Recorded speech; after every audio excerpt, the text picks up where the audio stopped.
radical right-wing loser Charlie Kirk is a radio host. He is somebody that is trying to basically take the Rush Limbaugh and Mark Levin and Sean Hannity radio route, and he was supposedly supposed to appeal to, I think he's about my age, maybe a little bit older, supposed to appeal to young voters, young people in general, but realistically, the type of person that Charlie Kirk appeals to is your grandpa who thinks that he's cool for listening to a young Republican.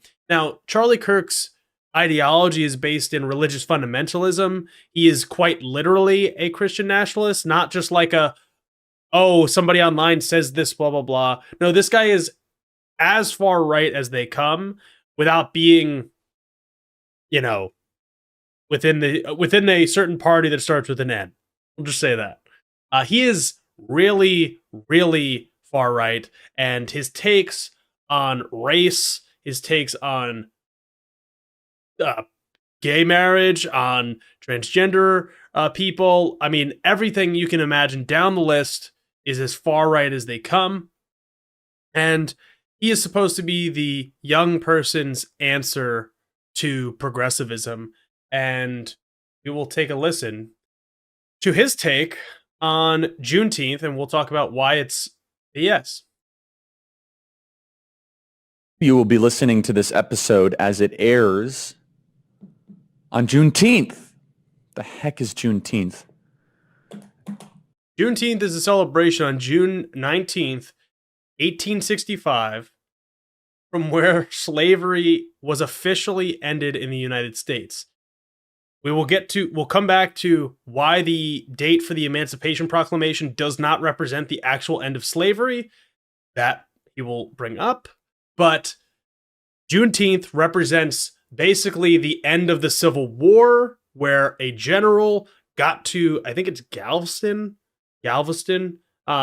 Texas, and essentially that was the last official order of the Civil War, and that marked the end of slavery, where slaves were set free. And of course, we will talk ad nauseum for the next 100 probably years about why this is not the end-all be-all, racism didn't end, all this stuff, but it is important to celebrate because it marks the end of one of our original sins in the United States. This is something that we should celebrate, but right-wing forehead Charlie Kirk does not want to celebrate it. It depends who you ask, okay? But let's talk about what it actually is. And we opposed Juneteenth becoming a federal holiday as it happened. Remember that John McCain and many other Republicans opposed MLK Day becoming a holiday in the 80s and 90s and subsequent to that. And then, of course, now MLK is just totally welcome in the Republican Party. His ideology is not radical whatsoever, and I'm obviously being facetious because they whitewash the hell out of the history of MLK, who was a unabashed leftist progressive. Yes, he was a Christian, and again, we will talk about this here too, because Juneteenth is also has references to Jubilee, which is a reference to the Bible, even though Charlie Kirk, I don't think it's in this clip, it might be, but I saw it on Twitter in text, claimed that Juneteenth is a pagan holiday, despite the fact that the overwhelming majority, as we have talked about in the past, majority of black voters, black people in America are Christian, let alone religious in general. The vast majority of them are specifically Christian. So the religion that Charlie Kirk supposedly lives by, he wants to follow in the footsteps of Jesus, he just so happens to throw those principles away when the interpretation of the Bible is from a non-white person. And yes, it is the day that it is mandatory to work at Turning Point USA. We're going to talk about it actually on the day. I say we're given multiple days off for our actual Independence Day, July 4th, 1776. I didn't know you guys were alive in 1776. You got days off in 1776? That's awesome. Why is Juneteenth a problem? Not because, again, it's so subversive. It's not a problem. On its face value, I have no problem with it. I think it's wonderful to say, okay, liberation of slaves, all that good stuff. But No. The issue is that the entire point of it, as per postmodernists do and deconstructionists, do any of you guys know any postmodernists? is to subvert July 4th. That has always been the agenda. That's actually not the case. The Civil War has nothing to do with the independence of the United States from Britain. The Civil War has a inter-country, because remember that the South, that Charlie so loves, I'm sure, seceded from the Union being the United States. They were traitors to the government to protect their rights, to take away other people's rights and treat them as less than human. That is the cause of the Civil War. The ending of the Civil War is a liberating and Independence Day for Black Americans, and specifically ones that were enslaved at the time or formerly enslaved at that point. Yes, it is an Independence Day for them because they did not have the same rights in 1776 till 1865. They did not have the same rights. That whole time frame, that the Declaration of Independence and the Constitution did not protect the rights of Black Americans until the 13th and 14th and 15th Amendment. But Charlie doesn't care about that. He is so worried that you're going to take away from July 4th. July 4th, which we all celebrate in America. Everybody loves the 4th of July, pretty much. It doesn't take anything away from July 4th. He doesn't even say it because of the principles of freedom, of justice, of equality, of the principles of America, the American dream. No. That's not why Juneteenth competes with July 4th. You'll catch this here in a second. It's because the proximity in the dates. That there is a Black Independence Day and a National Independence Day. The same way that they have a Black national anthem that plays before NFL games. That they have Black-only dormitories and Black-only math classes. It is a neo-segregationist federal holiday. Charlie Kirk just supports regular segregation. Is what it is. And they're so tricky, aren't they? Because they say, oh, Charlie, you against the emancipation of slaves? Sounds like it. Of course we're not against that, because that's not what this is about. This is a If he was alive at the time, he would be against it. Summertime competitor to create multiple Independence Days to further deteriorate, erode, and destroy the celebration of our actual Independence Day. He just literally said it. It is a summertime competitor to the Independence Day in America. That is the stupidest take that you could possibly have.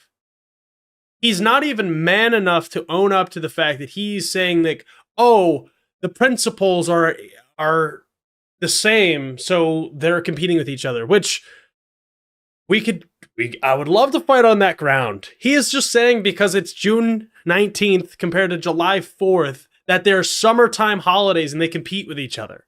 That's how stupid this is. That's how stupid he thinks his listeners are. I tweeted this out in 2021. In 2021, that's when Joe Biden signed this into being a federal holiday. I tweeted out, making Juneteenth a federal holiday isn't about emancipation of slaves. If it was, they would make September 22nd, Emancipation Proclamation Day, a federal holiday. Wrong. This is about replacing July 4th, just like the 1619 Project is about replacing 1776. Conservatives must reject this. The 1619 Project, by the way, teaching people about the original sin. Well, not the original sin, because the original sin of this country is the genocide of indigenous people. The second original sin is slavery. Again, we should be celebrating the end of that.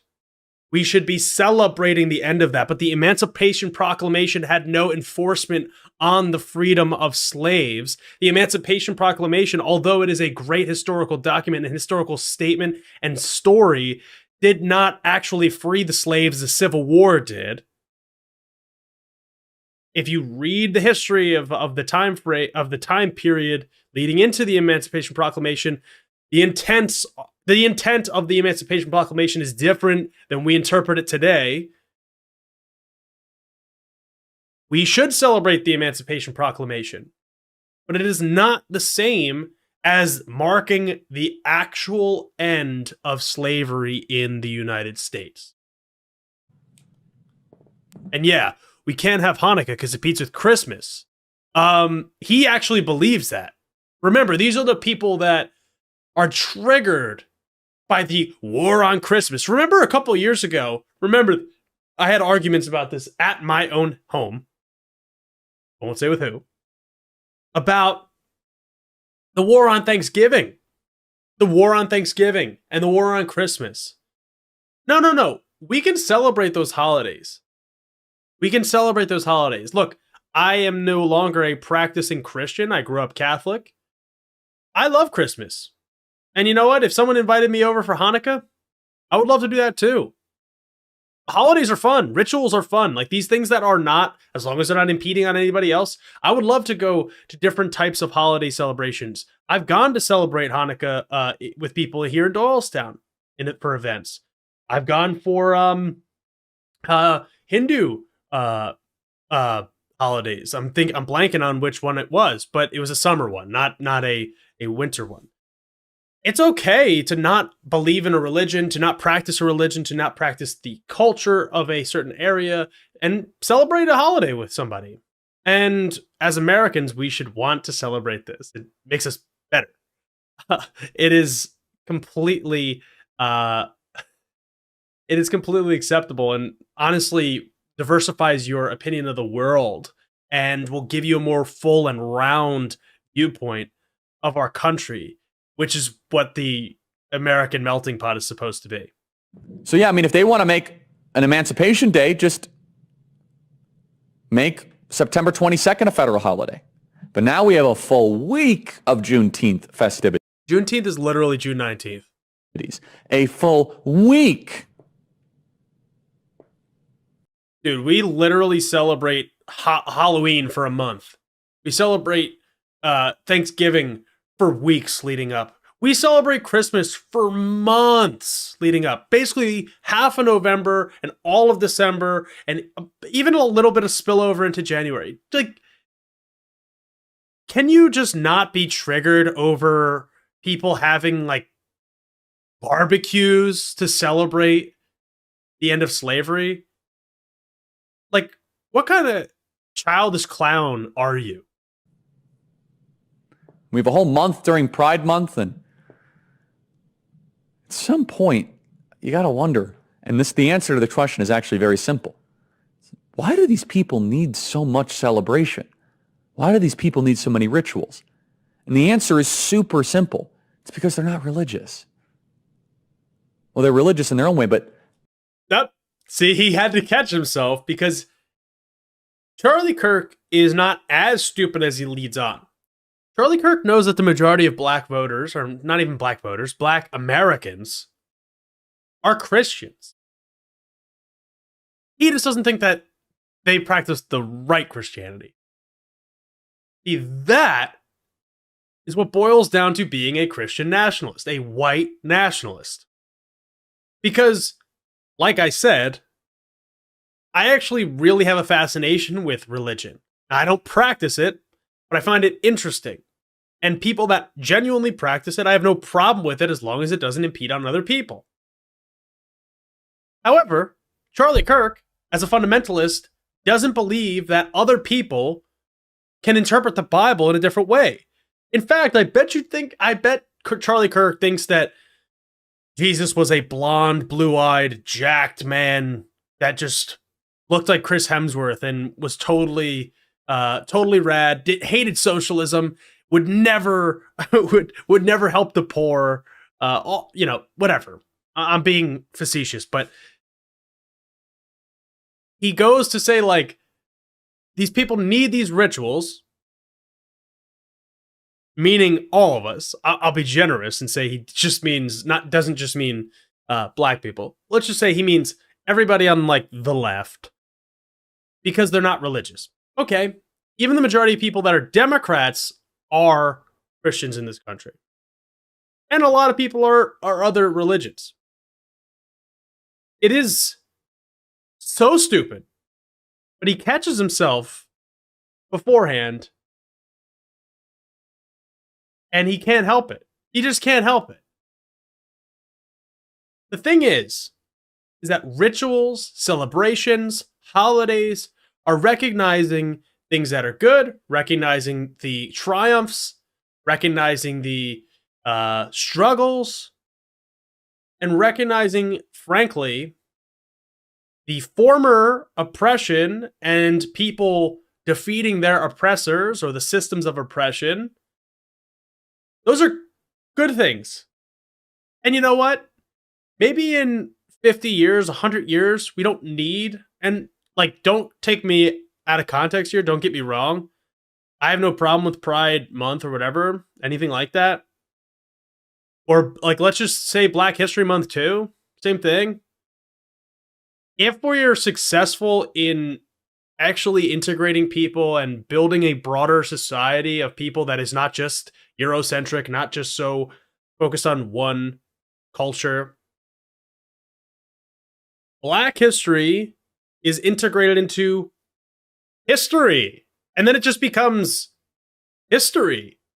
And you learn about MLK, not in the whitewashed way. You learn about Malcolm X. You learn about Frederick Douglass. You learn about Harriet Tubman. You learn about all the things that lead up to gay rights in America. I'm drawing a blank on the oh my god, Stonewall. You read about these things. You read and learn the history of these things, and then maybe in 50, 100 years, they're just normal. Because that's the thing, is gay people just want to be considered normal. So pride is saying that you should be okay and happy and okay, and not just happy and okay, but proud of who you are. Not that crazy. It's not that radical of an idea. It is okay. It is something that you should be embracing, because that is who you are. The rituals and all these things become less necessary as times become more normalized, which I think would be a good thing. If it didn't have to, it shouldn't be controversial to have pride, but also like we shouldn't need it on some level, because it's like we should just accept people for who they are, and then we can just be like, yeah, they're just normal Americans like us. At the same time, you know, these people are triggered. I won't, again, I'll refrain because these are private people. I've overheard conversations. This is not at my house this time, but I've overheard conversations of people that are in my vicinity complaining about Pride nights at baseball games. I'm like, why are you complaining about Pride nights at baseball games, but you're not mad about like Italian Heritage Night? You're not mad about, I don't know, Germanic History Night or whatever, Germanic whatever culture night, like, because those things exist, by the way. They just care when it's people that they think are the other. It is so clownish, so stupid, and unnecessary. In chat, how can you claim to love America and openly hate on the holiday celebrating one of its greatest victories? Because these people include, you know, I'll say the far right, Charlie Kirk being a part of that, don't actually care about the progress of America. They don't actually care about the building of a greater nation. They don't care about the history and the legacy in the long term. They think America is just fine as it is. And they actually hate that you want to improve it, that we want to improve it. They hate all the changes, despite many, if not most changes, being for the better.